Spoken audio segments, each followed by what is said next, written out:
Bien qu'étant un organe doué d'automatisme, le cœur est parcouru de fibres nerveuses appartenant au système nerveux autonome, dont l'une des missions est de réguler sa fréquence de battement de façon non volontaire.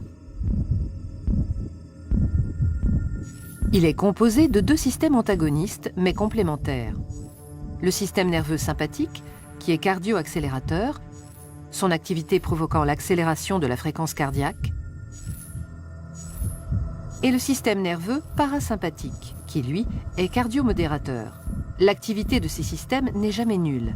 Elle permet une régulation constante de la pression artérielle et de la fréquence cardiaque, dont la valeur moyenne est d'environ 70 à 75 battements par minute. La régulation de la fréquence cardiaque est un dialogue permanent qui s'établit entre la région du cœur et la base du cerveau par l'intermédiaire d'un circuit de fibres nerveuses. Des récepteurs sensoriels, appelés barorécepteurs, sensibles aux variations de la pression artérielle, sont situés au niveau du sinus carotidien et de la crosse aortique.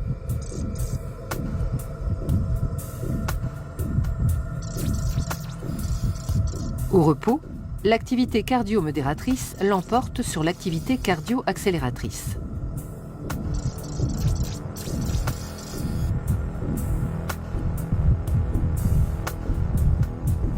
Dans le cas d'une augmentation de la pression artérielle, les barorécepteurs sont stimulés, ce qui se traduit par une augmentation de la fréquence des signaux nerveux transmis par les nerfs de Hering et de Sion vers un centre nerveux bulbaire situé dans le bulbe rachidien, au-dessus de la moelle épinière.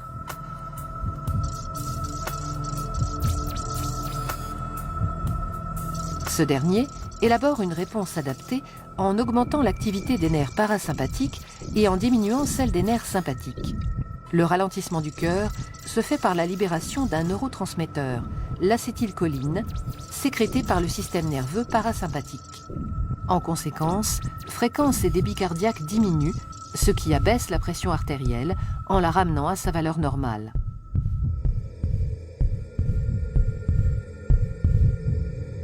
En cas de diminution de la pression artérielle, le mécanisme inverse se met en place.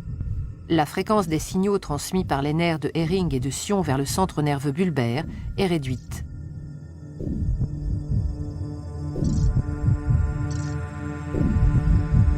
Ce centre diminue l'activité des nerfs parasympathiques et stimule les nerfs sympathiques cardio-accélérateurs qui libèrent un autre neurotransmetteur, la noradrénaline, provoquant accélération de la fréquence cardiaque et augmentation de la pression artérielle.